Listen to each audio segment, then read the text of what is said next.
Assalamualaikum warahmatullahi wabarakatuh.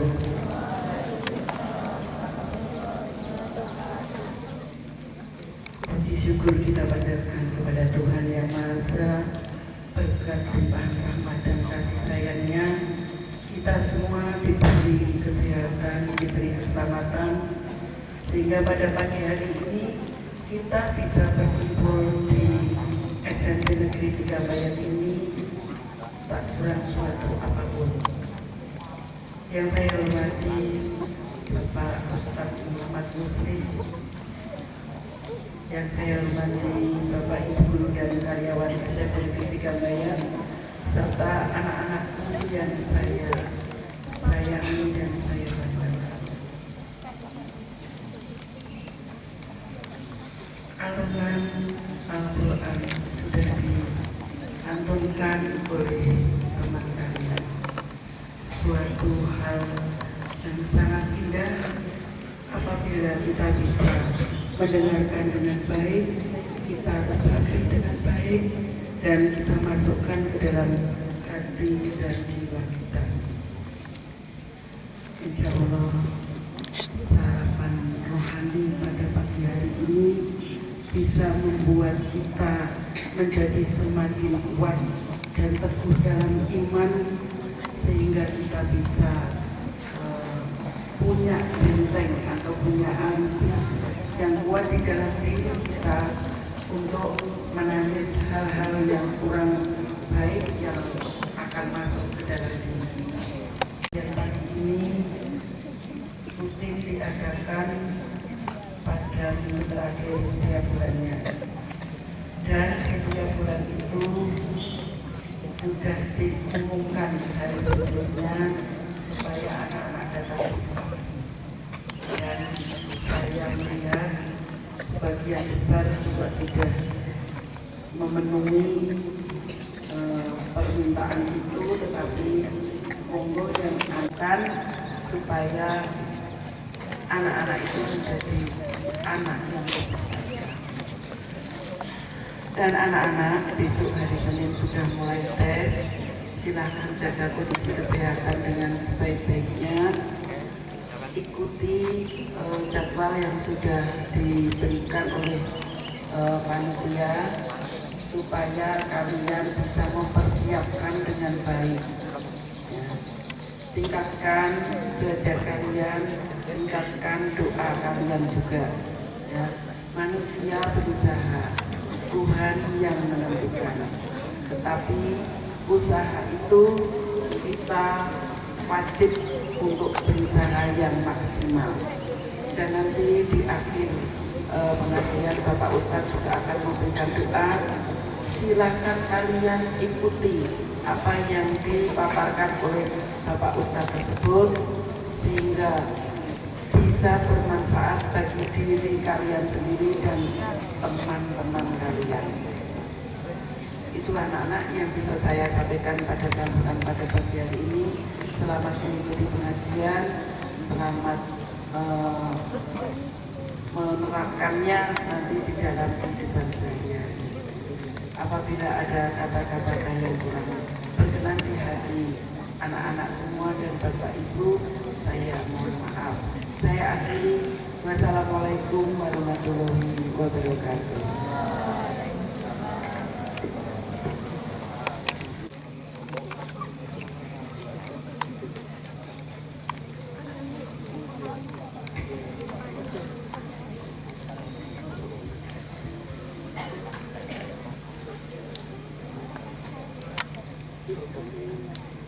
Assalamualaikum warahmatullahi wabarakatuh.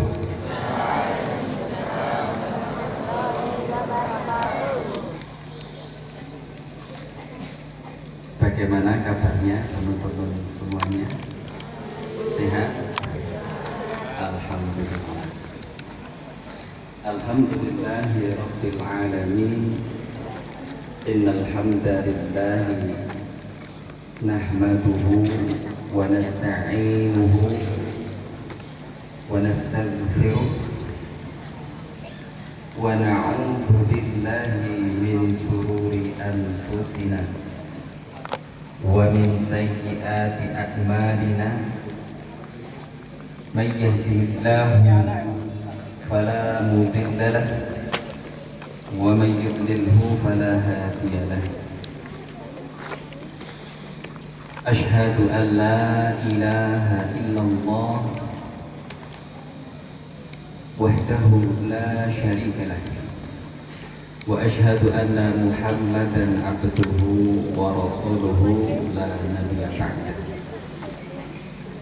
Allahumma salli wa sallim wa barik ala nabiyyina Muhammad wa ala alihi wa sahbihi ajma'in, amma ba'du.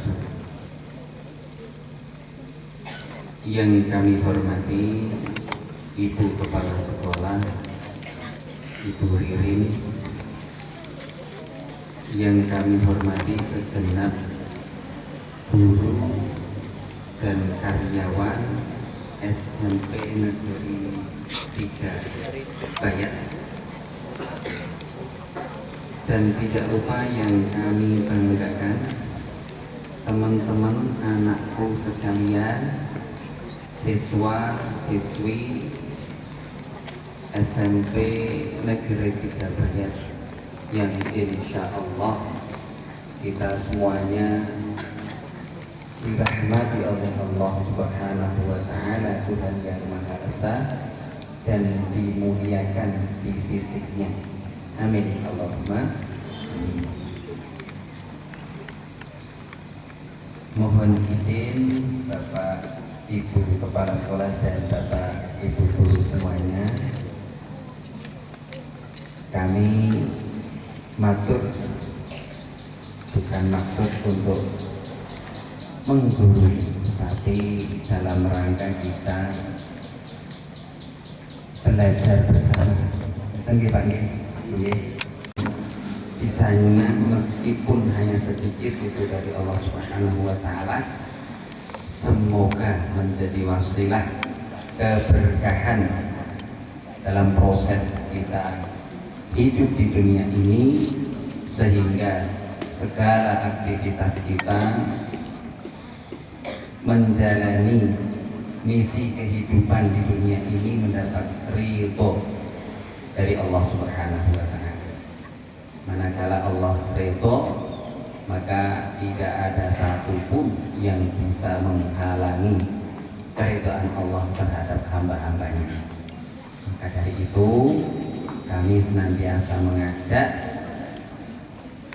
kepada hadirin, kepada teman-teman semuanya untuk kembali memperbaiki, menata, kalau bahasanya niat, menata niat kita dalam segala aktivitas kehidupan kita. Niatkan semua itu kepada Allah Subhanahu wa Ta'ala. Niat yang lurus karena mengharap keridhaan Allah akan menjadikan semua bentuk perbuatan kita, perbuatan amal itu bernilai ibadah, maka kita akan mengunduh.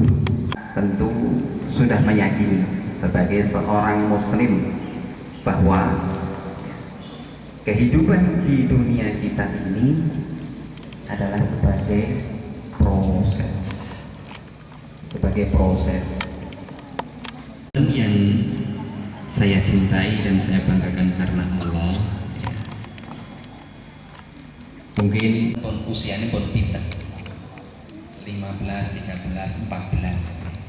Pernah membayangkan dulu ketika masih usia 6 tahun, 7 tahun ya. Dan pernah membayangkan pula besok setelah usia 60 tahun. Nah, ketika kita sudah usia 15 tahun, 14 tahun, ayah kita yang dulu masih perkasa sekarang sudah berkurang kekuatannya. Atau nun sewu simbah kita dulu yang masih kuat ke sawah masih jalan kaki atau naik sepeda ngurus ladang sawahnya masih kuat. Saat ini ketika kita sudah berusia 15 atau 13 atau 14 tahun sudah berkurang jauh kekuatannya, atau bahkan proses menuju kehidupan berikutnya. Saya sering mengingatkan kepada diri saya sendiri bahwa ketika ada momen kematian itu bukan artinya selesai kehidupan, rampung uripe, tidak. Akan tetapi menuju babak baru ya. Kalau di Al-Quran disebutkan bahwasanya dunia itu hanya seperti fata morgana, seperti sandiwara. Niku tenanan apa mboten? Mboten tenanan kok sandiwara. Mboten tenanan. Kehidupan yang sesungguhnya, kekekalan, keabadian itu adalah kehidupan akhirat, alam akhirat. Nah, lalu bagi menjadi penting.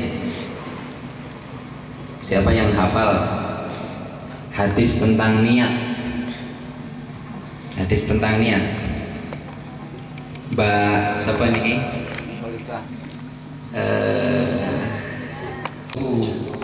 Ilallahi wa rasulihi fa hijratuhu ilallahi wa rasulihi. Wa man kana hijratuhu ila dunya yusibuha aw imra'atin yankihuha fa hijratuhu ila ma hajara ilaihi.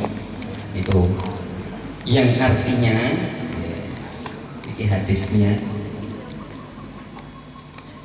sesungguhnya amal perbuatan karena mengharapkan ridho Allah Subhanahu wa Ta'ala dan mengharapkan syafaat Rasulullah Sallallahu Alaihi Wasallam, maka dia pasti akan mendapatkan Allah dan mendapatkan Rasulullah, yaitu syafaat beliau. Ini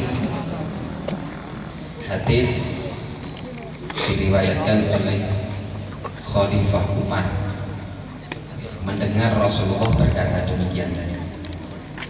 Siapa yang beramal, siapa yang berbuat itu karena mengharapkan keridhaan Allah, karena mengharapkan Rasulullah, mengharapkan syafaatnya, maka pasti akan mendapatkan Allah, pasti akan mendapatkan Rasulullah.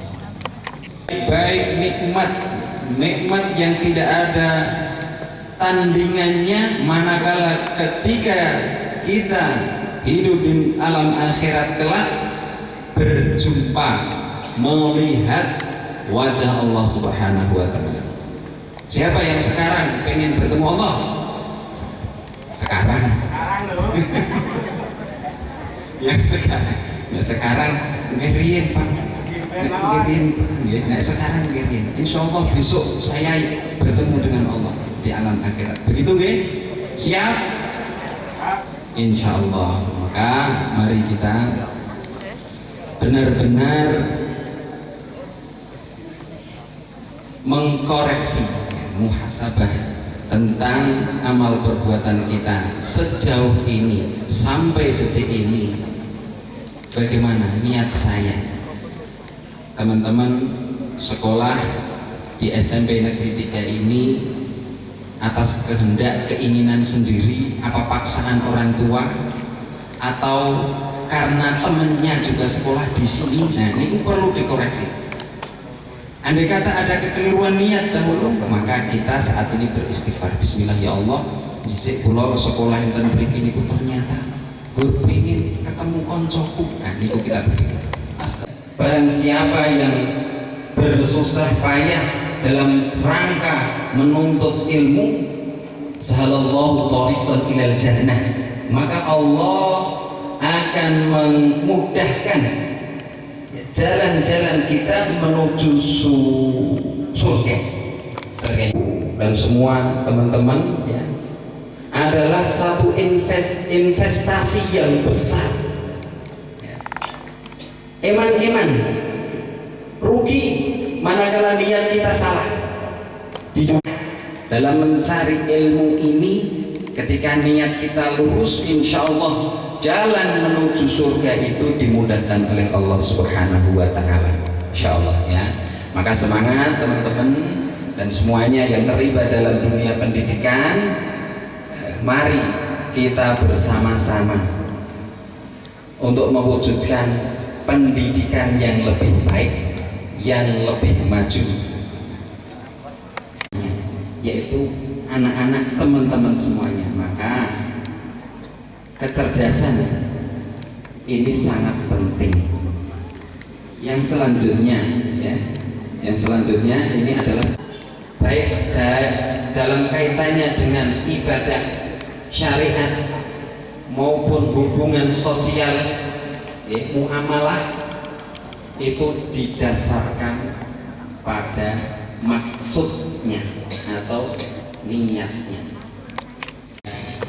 Seperti zakat, ibadah makhluk, itu sangat tergantung sekali pada niatnya. Mesti niat. Sholat rukun yang pertama niat. Puasa Ramadan rukun yang pertama niat. Bahkan meninggalkan satu rukun yaitu niat, ibadah kita tidak sah. Nggih napa mboten? Salat dengan kita tidak niat, itu salat kita tidak sah. Maka dari itu teman-teman, ketika kita mau sholat, ketika kita ambil wudu, benar TPK di TPA niku enten praktek sholat, praktek wudu. Kok anak-anak sering mengabaikan wudu yo cepet banget sah. Nah, maka dari itu teman-teman niki mari agar sempurna niat kita, maka sempurna pula amal ibadah kita. Termasuk dalam kita bersosialisasi, hubungan antar makhluk Allah, baik sesama manusia maupun makhluk Allah yang lain. Ke pasar atau kemana nek anak-anak ini main dengan temennya, lalu ibu-ibu ke pasar, bismillah, atau bekerja, dia hanya akan mendapatkan apa yang dia niatkan. Kalau kita cermati dalam bahasa hadisnya itu, nek kita berniat kepada Allah, untuk Allah dan Rasulnya, maka diulangi, dia pasti akan mendapatkan Allah dan Rasulnya. Tetap seperti halnya yang diniatkan, tidak diulangi kata-kata dunia atau manusia. Artinya apa? Bahwa kebaikan itu harus diulang-ulang. Kebaikan itu harus diulang-ulang agar masuk dalam jiwa kita, alam sadar kita. Yang lebih banyak masuk di dalam jiwa kita adalah kebaikan. Begitu. Yang selanjutnya, ini ya, niat atau maksud. Contoh, ini ada seseorang, contoh kaidah dalam kehidupan kita. Ada seseorang yang menemukan sesuatu itu bisa barang kepada pemiliknya. Ketika ketemu pemiliknya, seandainya barang tersebut ternyata hilang, ternyata rusak, maka orang yang menemukan tadi tidak mendapatkan denda. Nah, ini konsekuensi terhadap niat menemukan bayi. Ketika kita menemukan bayi, niat kita yakin bahwa bisa merawat, bisa mengasuh. Kalau niat kita untuk merawat, mengasuh, biar selamat bayi tersebut, kemudian sewaktu-waktu orang tuanya mencari, kemudian kita mengembalikan, dan ternyata di kemudian hari anak yang kita rawat, anak yang kita asuh itu meninggal, maka orang tersebut tidak dikenakan denda atau dam. Kebalikannya, kalau kita menemukan manusia, bayi tadi, dengan niat untuk dimiliki, maka manakala anak tersebut meninggal, orang yang menemukan itu mendapatkan denda. Ini contoh aplikasi. Itu kalau manusia. Kalau barang bagaimana? Hampir sama. Oke, hampir sama. Tetapi barang-barang mungkin yang nilainya besar. Nemoke motor. Kalau dalam rangka merawat, kersane motor tetap bagus dan kemudian ada yang mencari, kita berikan, ternyata motor itu di pertengahan kita pertemukan kok rusak, kita tidak dikenakan denda. Tapi kalau nemu kok pengen memiliki, niatnya tadi pengen memiliki, ketika rusak dan yang punya menemukan, itu kita wajib memperbaiki. Maksud tujuan kita salah. Contoh, besok kalau sudah besar, sudah waktunya menikah. Nikah itu hukumnya apa? Hukum awalnya sunnah, ya kan? Hukum awalnya sunnah. Tetapi bisa menjadi haram manakala maksud dan tujuan kita untuk melaksanakan yang sunnah tadi, menikah tadi, untuk menyakiti istri, untuk menyakiti orang lain. Itu menjadi hal yang sah. Contoh, melaksanakan satu yang tidak disyariatkan, misalnya ada, pernah sholat jenazah? Sudah pernah, ya, sudah pernah. Kita, dalam satu kesempatan yang kita sholatkan itu ternyata murtad, kira-kira kita berpahala atau enggak? Karena ketidaktahuan kita, yang seharusnya yang disyariatkannya tidak dilaksanakan, seharusnya tidak dilaksanakan, tetapi kita laksanakan karena kita tidak tahu niat kita baik menyolatkan sesama muslim. Ternyata yang kita sholatkan adalah murtad. Maka Allah mencatat niat kita sebagai ibadah, sebagai pahala bagi kita atas niat baik kita, bukan karena sholatnya, tetapi karena niat kita.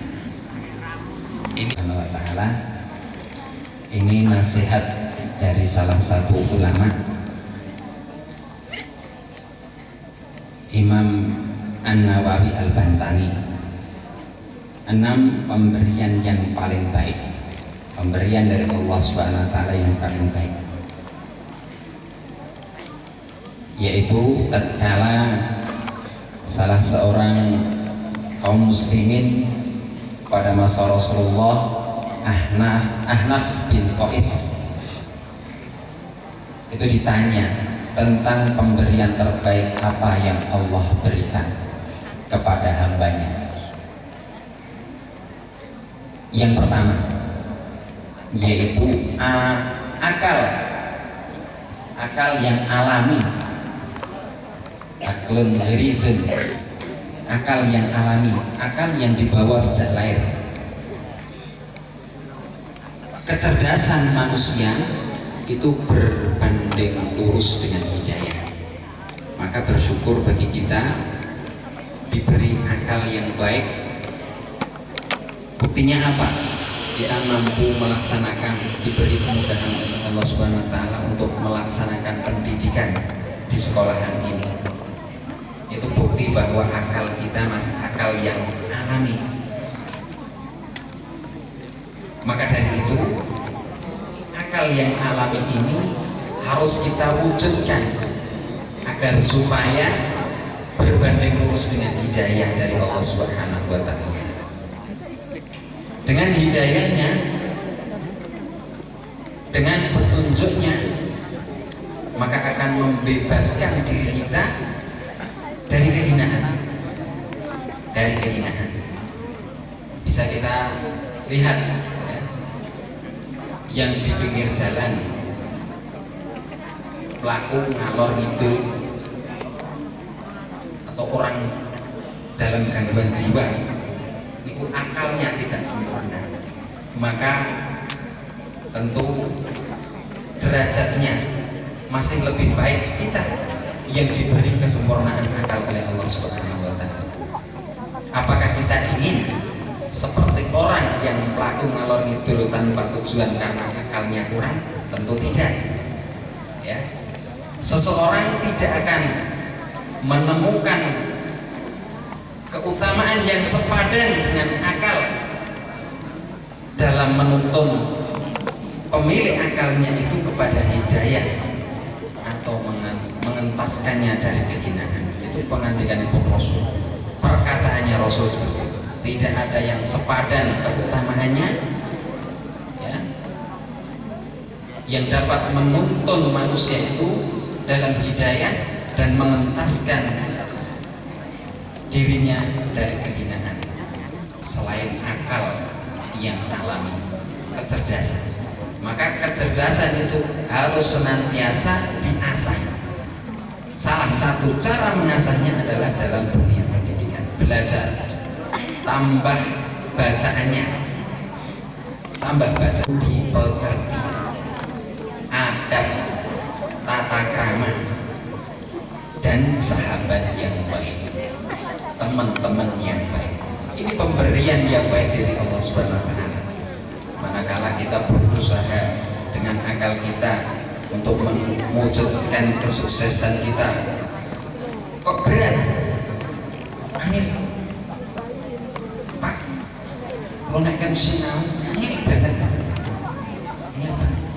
Maka budi pekerti, tata krama, adab, sopan santun, dan teman-teman yang baik itu adalah pemberian yang baik dari Allah Subhanahu wa Ta'ala. berteman, bersahabat dengan orang-orang yang baik.